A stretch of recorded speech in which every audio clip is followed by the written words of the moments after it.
Welcome back. We're continuing our discussion with two organizations dedicated to ensuring food security in our community.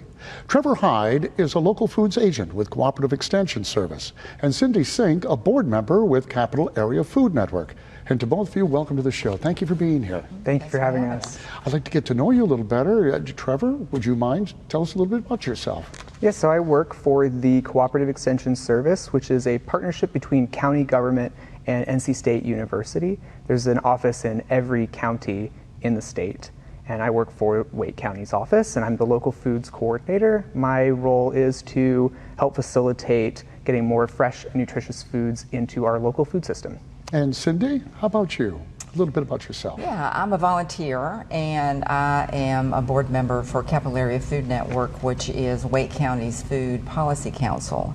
And I can talk a little bit more about what food councils do, but we're the food council that represents Wake County.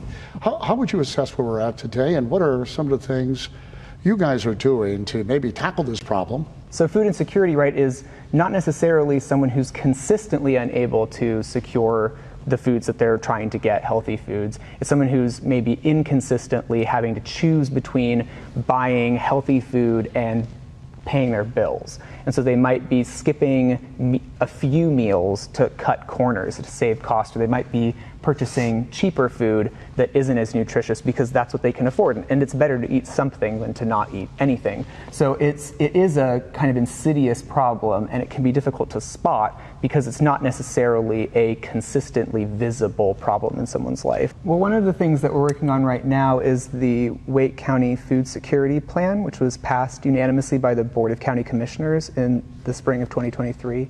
This is a $7.4 million investment using American Rescue Plan funds. It's a really unprecedented investment in our local food system to address food security in the county. So some of our investments are working with the food bank and the food shuttle to help increase their capacity, their ability to source fresh and nutritious foods. But we're also making long-term investments that will strengthen the local food system. We know we'll always need emergency services, but hopefully we'll be able to reduce the need for people to really be living off of those services. How about the food network itself? Tell us a little bit about that. How does that work into all of this? Yeah, so a food council came into existence. I don't know, it's been a concept's been around for a little bit, but it is connecting the dots in a food system. You know, most people probably don't even think about how their food gets to their plate or gets to their grocery store, and it's actually, a food system is quite complex, and it ranges from the food producers to the preparers to all the way to food waste and food recovery and food pantries and food banks and restaurants, and that food supply chain can be largely dependent upon the national food chain. But these councils are focused on locally, how can we make food more accessible and healthy and also economically viable for everybody on the local level. Thankfully, we started this work in 2017 with the Capital Area Food Network and Sydney Myrup, who's the Wake County Cooperative Extension Food Security Coordinator. So she and I work very closely together. She's on maternity leave right now, so she couldn't be here.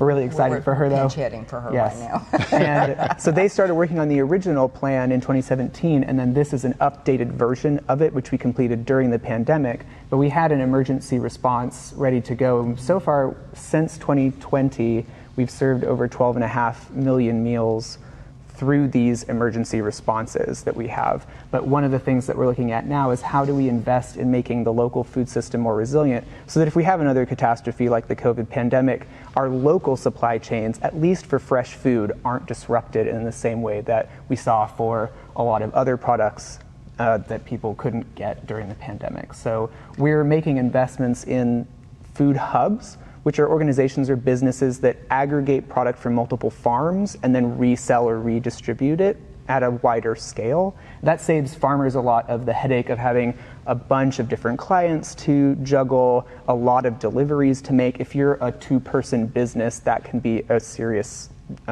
overhead cost. By investing in those organizations, in their ability to have more trucks, more coolers, more staff, they're able to increase their capacity to get local food, fresh food into Wake County, even though as Wake County continues to develop, we lose more and more of our farmland. we're more and more reliant on our relationships with our neighboring counties, and these organizations and businesses broker those relationships for us to make sure that we can still get access to fresh, healthy foods. So it's about getting them good food, and then the good food generally does cost more. So that is one of the things we see is situational nutrition. People may be buying foods that they know aren't what they'd prefer to be eating, but it's what they are able to get. For folks who are living on food that's donated to them, for example, they may not have a lot of choice about what's given to them. And we do have really good educational programs, such as the Expanded Food Nutrition Education Program, which is run through Cooperative Extension and is a free nutrition education program that teaches things like household budgeting, how to make use of a variety of foods that you might not be familiar with, and to really cook on a budget for a family. And that's a program that's available to anybody with small children. When you're talking about those who are insecure about their food, the folks right now that might be struggling for a variety of different reasons, how do you get the problem to be reduced? Another issue that the Capital Area Food Network works on and food councils look at is also just the whole idea of equity. It's like, why do some people have and some people have not? And a lot of that can be traced back to institutional discrimination against black and brown communities. Only a couple of generations ago, 1 to 2 generations, whether it was redlining in brown and black neighborhoods by banks, which affected their investment in those communities, whether it was just discriminatory practices in lending to black farmers, it's loss of land for black farmers. It might be helpful to look at 2 organizations that are in Wake County where there's can illustrate kind of a shift from the way food has been distributed and the way food is been reaching people and not reaching people, and by looking at Fertile Ground Food Co-op and the Black Farmers Market.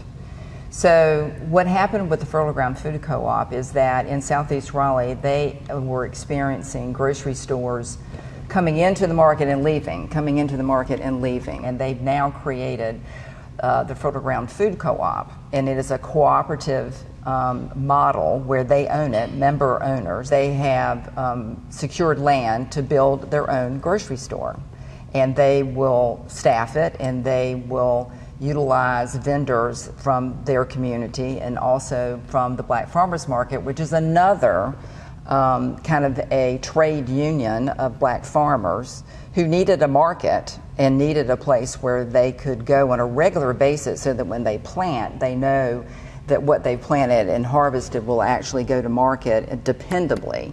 So it's building community power. So you're connecting the dots with a lot of people. We're trying to connect That's the dots, beautiful. exactly, Yeah. and not be dependent on the national food chain. And we'll always be dependent at Sure. some level, but to shift that towards a local food economy. For folks who are trying to access all of the benefits that you're offering, any plans to make it a little easier? Yeah, so one of the projects within the food security plan is called the Food Justice Cohort. We've hired a number of food systems experts, such as the co-founder of the Black Farmers Market and the co-founder of the Fertile Ground Co-op, and several other food systems experts from black and brown communities in Wake County who are helping to advise us on how to make these processes easier, how to make them more accessible so that the people who really need the funding are the ones who are actually able to access it, because the application processes can be really long, they can be really onerous, the instructions can be difficult to follow. So how do we simplify these processes in a way that doesn't jeopardize the government's liability concerns, that makes it easier to get the special funding that we have to fix these problems in these communities actually into the hands of those communities? How do people get more involved? CapitalAreaFoodNetwork.org, and that will show all the circles that we work in. We work in food recovery, farm advocacy, food, different aspects of that food chain. You can join us in that work. I would also encourage people to go to Fertile Ground Co-op, and then also go to the Black Farmers Market April through November and buy from those farmers. Well, it's both of you. Thank you for joining us. Thank you. Thank you for what you're doing, too. Stay right there. When we come back, we'll talk to another group helping to create solutions for food insecurity.